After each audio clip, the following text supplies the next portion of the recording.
So what is up mga tol? So nandito naman tayo sa bagong video natin. At bago ko simulan itong video na to, huwag niyo kalimutan mag-subscribe, like at share para update kayo sa mga bagong videos ko.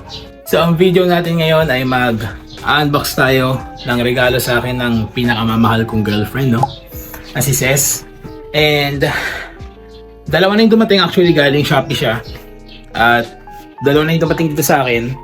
Pero fortunately yung isang package, sa next vlog ko na lang ikikwento kung ano nangyari. Pero buksan muna natin itong isa. So let's go. So ito siya. Yan. So ang story nito is, nakita ng girlfriend ko na yung mattings ko sa kotse is sira-sira na. Dahil yun yung pinakaunang-unang matting na galing sa kasa. And itong matting na to, naka-add to cart lang siya sa Shopee ko. Which is yung lahat ng regalo niya sa akin, yung tatlong regalo na darating, o yung dalawa pa, is naka-add to cart lang din sa Shopee. Hindi ko siya check out. And ayun, yung girlfriend ko rin nag-check out na regalo niya sa akin.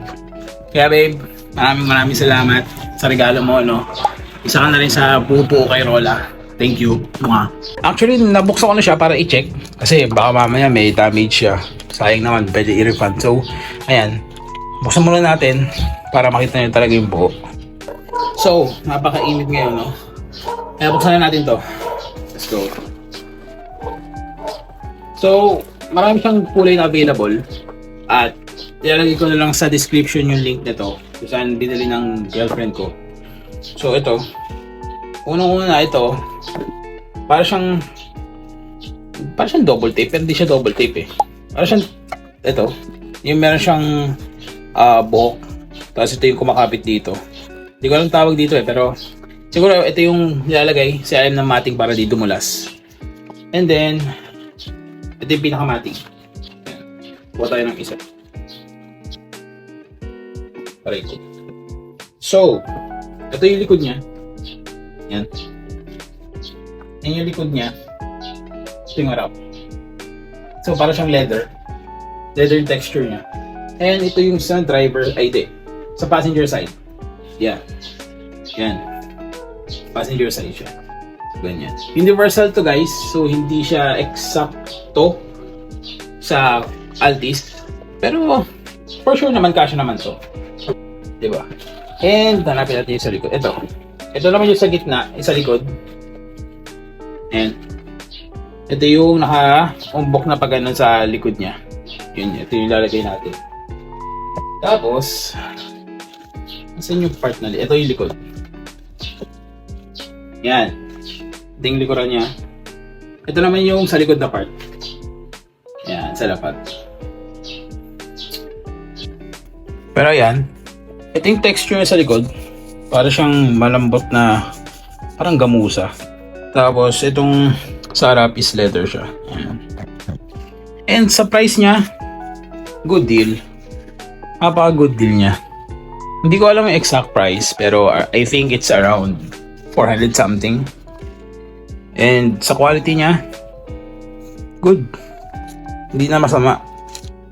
Actually, hindi siya mukhang 400. Diba? So, subukan natin ilagay sa auto. Let's go. So, tara. Subukan natin ilagay. Let's go. Labas tayo. So, isa sa problema, no, ng having a black car is ang bilis niyang dumumi. Like for real. Tignan niyo tong kotse ko ngayon. Di ba? Mukhang malinis. Pero pag nilapitan niyo, napakadumi. Tignan niyo, mayroon pang marka. Di ba? Yan ang problema ng pagkakaroon ng itim na kotse. Yan yung disadvantage, no? Pag meron kang itim na kotse. Ang hirap alagaan ng pintura. Ang bilis dumumi kahit kakarosh mo lang 2 days ago, no? Pero pogi tignan. Yun lang. So as you can see, ito yung matting kong luma. Ayan, oh.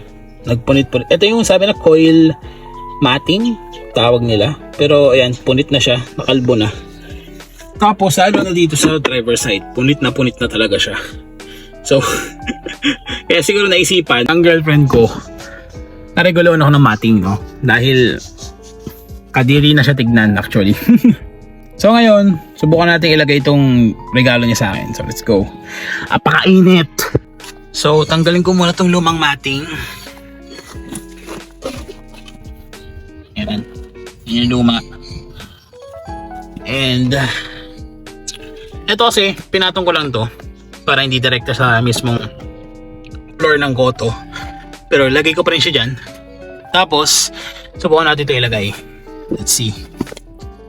So mali pala ang kinuha ko. It's sa driver side pala to. Wait lang. So ayan, nakuha ko na yung sa driver side. Pasensya nyo na guys yung camera angle, no, kasi hawak ko lang yung camera. O di ba? Oh damn, hindi siya masama. I mean universal kasi siya. So like kahit anong kotse pwede siya. And I mean ayun, may maliit na space siyang nakalabas. So good thing din na meron akong extra ganito para at least, di ba, hindi mo matatapakan yung mismong floor ng kotse. Pero I mean not bad, di ba? Not bad. Subukan natin sa iba. By the way, ito yung itsura niya sa malayuan, sa entrance. Ayan, I mean not bad. So try sa iba. So subukan na naman natin sa ibang part. Tama tayo sa likod. Let's go. So sa likod naman, ito yung kondisyon ng mating ko. Ito lalo kalbong-kalbo na. Ito may onte. Doon naman hindi masyado. So ito palitan natin. Actually, itong nilagay kong coil mating is universal din siya. Hindi siya for Altis talaga. So parang ganito din yung magiging hugis niya talaga. So palitan natin. So tanggalin natin tong lumang mating. Yan, actually punit na nga siya yun. And ito, meron siyang ganito, diba? So ayusin lang natin ito para in case. And ay sorry, daliri ko. Tanggalin na rin natin to. Yan, kalbong-kalbo na siya. Sorry sa camera angle guys dahil hawak-hawak ko lang siya. Okay, so eto dito siya. Yan. So like nakabalot siya pa ganun. Then dadaganan natin siya nito. So kakalabasan niya is ganyan.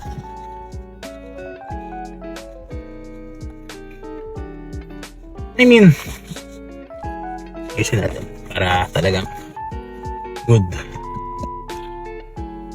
I mean not bad. Kasi kung iusog ko pa siya dito, angat to eh. So, tama lang siya na ganyan. Sa kabila naman, I mean, worth 400 something na mating at ganitong quality, not bad. Diba? Hindi na siya masama. Tapos, bigay pa ni girlfriend. Eh, talaga naman. So, tanggalin na natin to. So, ayan, tanggalin na natin to luma.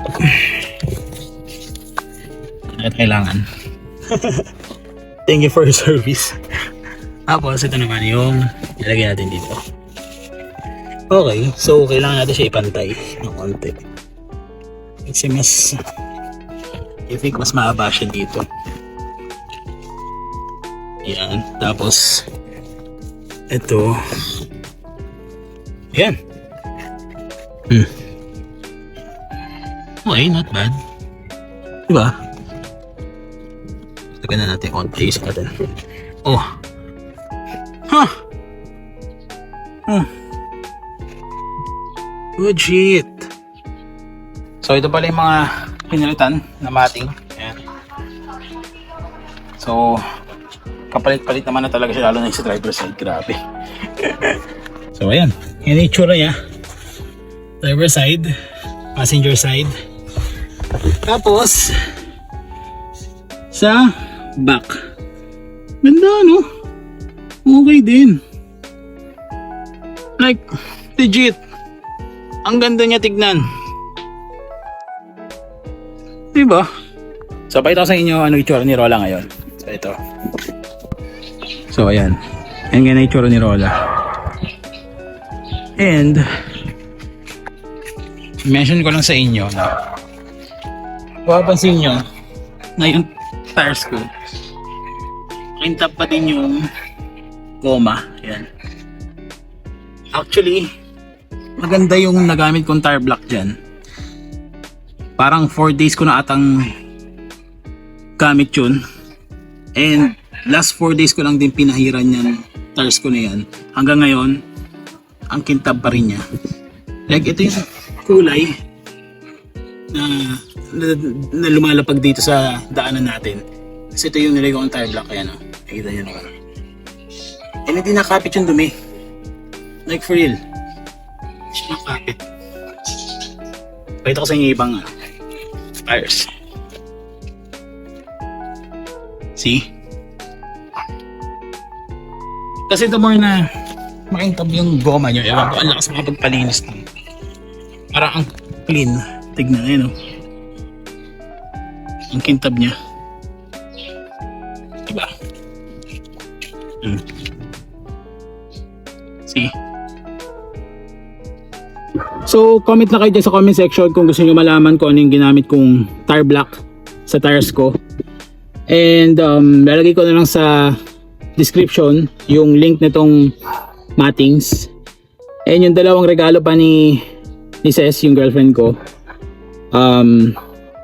Gagawin ko ng video. So, dalawang video pa yon. And hintayin nyo lang na i-upload ko. By the way, hindi ko na mention last vlog. Girlfriend ko rin yung may bigay nito.